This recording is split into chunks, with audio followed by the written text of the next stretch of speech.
नमस्कार मित्रों, बहुत बहुत स्वागत है आपका हमारे YouTube चैनल समृद्धि इंग्लिश क्लासेस पर। आज हम लोग 12th क्लास का जो फर्स्ट चैप्टर है, फर्स्ट लेसन है, Indian civilization and culture, Mahatma Gandhi के द्वारा लिखा हुआ, उसका हम लोग ऑब्जेक्टिव करेंगे। और ये सारे क्वेश्चंस एग्ज़ाम्स में पहले आए हुए हैं, इसलिए बहुत ज़्यादा इम्पोर्टेंट है आपके एग्ज़ाम के प्रिपरेशन के लिए। ध्यान से देखिए, समझिए और इसको आप अपना एक नोट्स बनाइए और याद कीजिए, ठीक है। फर्स्ट क्वेश्चन देखिए क्या है। फर्स्ट क्वेश्चन है, Mahatma Gandhi has written the essay. महात्मा गांधी ने कौन सा एसे लिखा हुआ है, ठीक है। तो इसका आंसर क्या हो जाएगा, सिंपल सा, इंडियन सिविलाइजेशन एंड कल्चर। इसको घुमा के पूछ सकता है कि इंडियन सिविलाइजेशन एंड कल्चर वो किस तरह का, इंडियन सिविलाइजेशन एंड कल्चर किस तरह का प्रोज पीस है, यानी कि किस तरह का ये प्रोज है। तो आपको ध्यान रखना है कि इंडियन सिविलाइजेशन एंड कल्चर ये क्या है, एस्से है, ठीक है।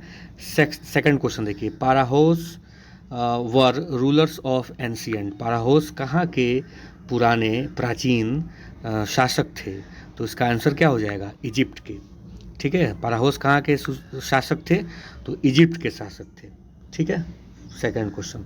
थर्ड देखिए, civilisation is the state of development of dash. Civilisation यानी कि सभ्यता किस चीज़ के विकास की अवस्था है, ठीक है। तो जाहिर सी बात है कि ये लोगों के विकास की अवस्था है, ठीक है। लोगों का विकास होता है और उनके विकास की जो अवस्था है, यही तो सभ्यता बताता है, ठीक है। फोर्थ क्वेश्चन देखिए, gibbon is associated with. Gibbon कहाँ से जुड़े हुए थे, एसोसिएटेड मतलब कहाँ से जुड़े हुए थे। तो इसका आंसर हो जाएगा, इटली से जुड़े हुए थे, ठीक है। सारे क्वेश्चंस पहले के एग्जाम में आए हुए हैं, इसलिए ये इसको आप समझिए वीवीआई है। कोई भी इसमें अलग से कुछ भी एक्स्ट्रा कोई क्वेश्चन नहीं है, सारे क्वेश्चंस आए हुए हैं, इसलिए हर क्वेश्चन को याद कीजिए, इसी में से ही आएगा ना आपके एग्जाम्स में, ठीक है। चलिए नेक्स्ट पांचवा देखते हैं। Our ancestors therefore set a limit to our dash. हमारे पूर्वजों ने, एंसेस्टर्स का मतलब क्या होता है, पूर्वज।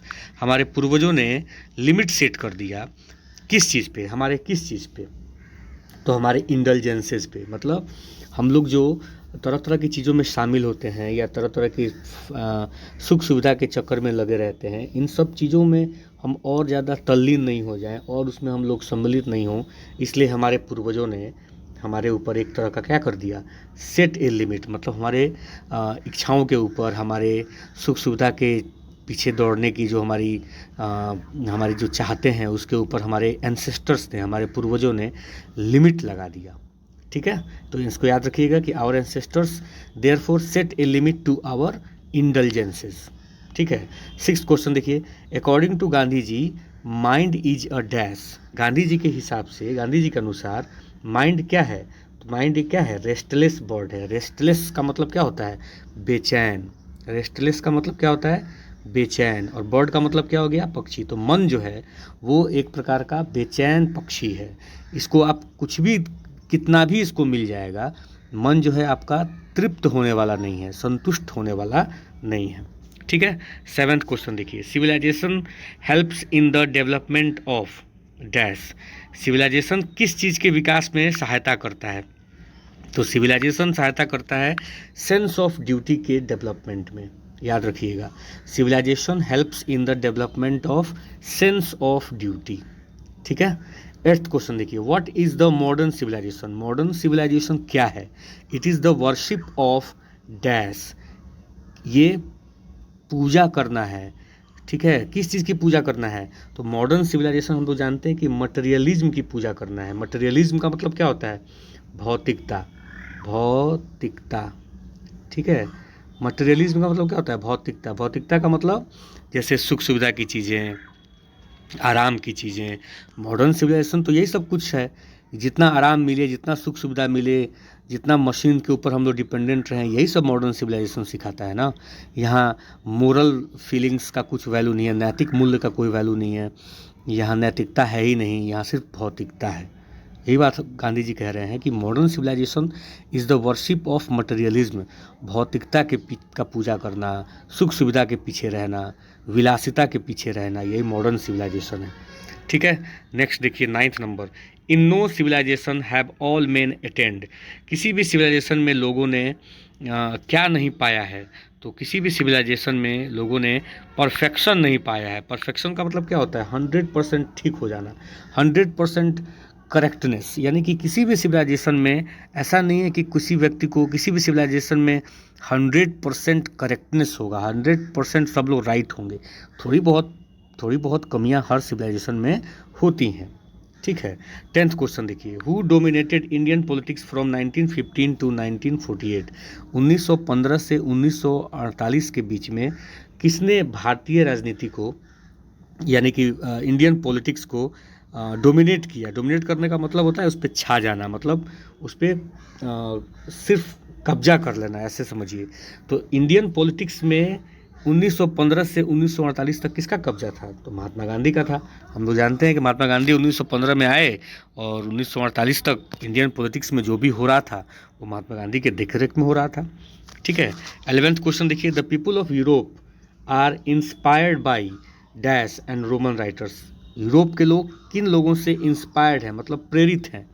ठीक है। तो एक तो वो लोग ग्रीक राइटर्स से प्रेरित हैं और दूसरे रोमन राइटर्स से प्रेरित हैं। तो people of Europe are inspired by Greek and Roman writers, यानी कि ग्रीक और रोमन राइटर्स से पीपल ऑफ यूरोप जो है वो इंस्पायर्ड है। ठीक है।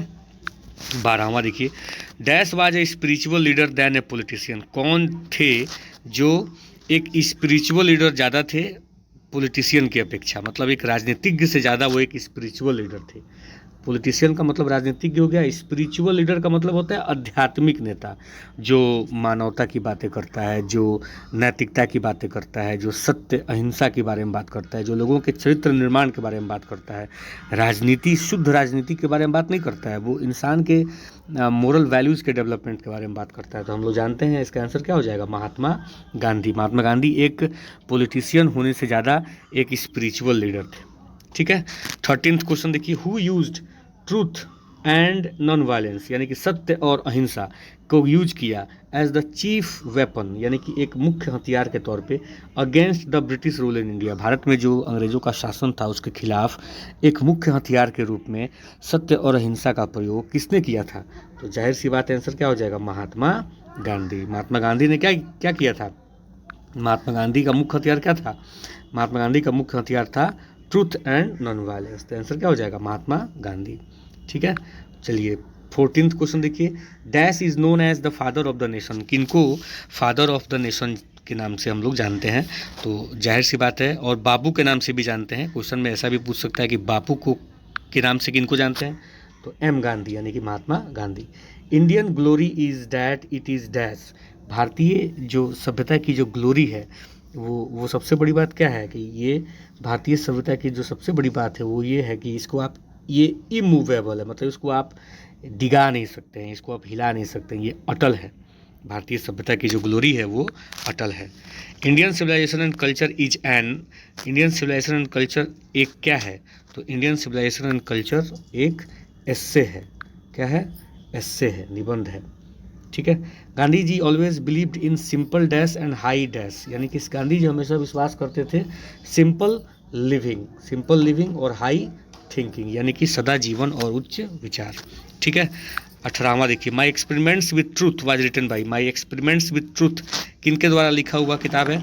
तो हम लोग जानते हैं कि महात्मा गांधी का आत्मकथा है ये, माई एक्सपेरिमेंट्स विथ ट्रूथ, सत्य के साथ मेरे प्रयोग। और इसको लिखा है किसने? महात्मा गांधी ने। European civilization will mean dash for India. European civilization क्या माना जाएगा इंडियन सिविलाइजेशन के लिए? तो ये एक र्यून माना जाएगा, मतलब बर्बादी है। कि अगर हम लोग कॉपी करते हैं यूरोपियन सिविलाइजेशन को तो ये हमारी सभ्यता के लिए बर्बादी है। ठीक है।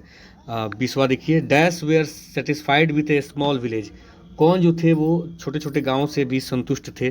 तो वो थे हमारे पूर्वज, जो छोटे छोटे गाँवों पर ज़्यादा सोचते थे कि छोटे छोटे गाँव में रहना ज़्यादा अच्छा है, बजाय हम लोग बड़े बड़े शहरों का निर्माण करें, क्योंकि इनका मानना था कि शहरों में बुराइयां ज़्यादा होती हैं और गाँवों में बुराइयों की गुंजाइश कम होती है। 21वां क्वेश्चन देखिए, Gandhi ji died at the hands of a fanatic. Fanatic का मतलब होता है कट्टरपंथी। ठीक है। फैनेटिक का मतलब क्या होता है? कट्टरपंथी। ठीक है। तो किनकी मृत्यु हो गई एक कट्टरपंथी के द्वारा? कब हुई गांधी जी की मृत्यु? कब हुई?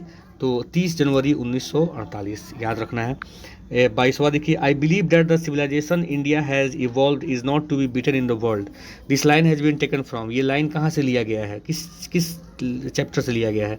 लाइन पढ़िए फिर से, I believe that the civilization India has evolved is not to be beaten in the world, यानी कि मुझे विश्वास है कि भारत ने जो सभ्यता का विकास किया है वो दुनिया में किसी भी सभ्यता से बीट नहीं होने वाला है, मतलब किसी भी सभ्यता से पीछे नहीं हो सकता है। ये लाइन लिया गया है हमारे फर्स्ट लेसन से, जिसका नाम है इंडियन सिविलाइजेशन एंड कल्चर। ठीक है। 23वां क्वेश्चन देखिए, the distinguishing characteristic of modern civilization is indefinite multiplicity of dash. जो सबसे खास कैरेक्टरिस्टिक है, जो पहचान है मॉडर्न सिविलाइजेशन की, वो ये है कि मॉडर्न सिविलाइजेशन में इनडिफिनिट मल्टीप्लिसिटी, मतलब अनिश्चित रूप से उसमें बढ़ोतरी होती है। किस चीज़ में? तो ह्यूमन वांट्स में, इंसान की जो चाहते हैं, इंसान की जो इच्छाएं हैं, उसमें लगातार बढ़ोतरी होती है। यही मॉडर्न सिविलाइजेशन की सबसे बड़ी पहचान है। ठीक है। Our forefathers did not invent machinery because dash, हमारे पूर्वजों ने मशीनों का आविष्कार नहीं किया क्योंकि they knew we would become slaves, क्योंकि उनको पता था कि अगर हम लोग मशीन पे ज़्यादा डिपेंड होंगे तो हम लोग क्या हो जाएंगे? वी वुड बिकम स्लेव्स, मतलब हम लोग मशीनों के गुलाम बन जाएंगे। ठीक है। और 25वां और आज का ये जो सेशन है, इसका लास्ट क्वेश्चन है, Gujarati equivalent to civilization is. Gujarati भाषा में सिविलाइजेशन का मतलब क्या होता है? तो गुजराती भाषा में सिविलाइजेशन का मतलब होता है गुड कंडक्ट, यानी कि अच्छा व्यवहार। ठीक है। ये सारे क्वेश्चंस पहले के प्रीवियस ईयर एग्जाम्स में आए हुए हैं, इसलिए आप इसका नोट्स बनाइए और नोट्स बना के और अच्छे से इसको रिवाइज कीजिए। और कोई भी डाउट हो तो कमेंट करके मुझे बताइए, मैं फिर से उसको आपको समझा दूंगा। 25 क्वेश्चंस हैं, अच्छे से इसको याद करिए और अपने बाकी दोस्तों तक भी इसको पहुंचाइए ताकि बोर्ड एग्ज़ाम्स में अच्छे मार्क्स आप लोगों के इंग्लिश के आ सकें। ठीक है।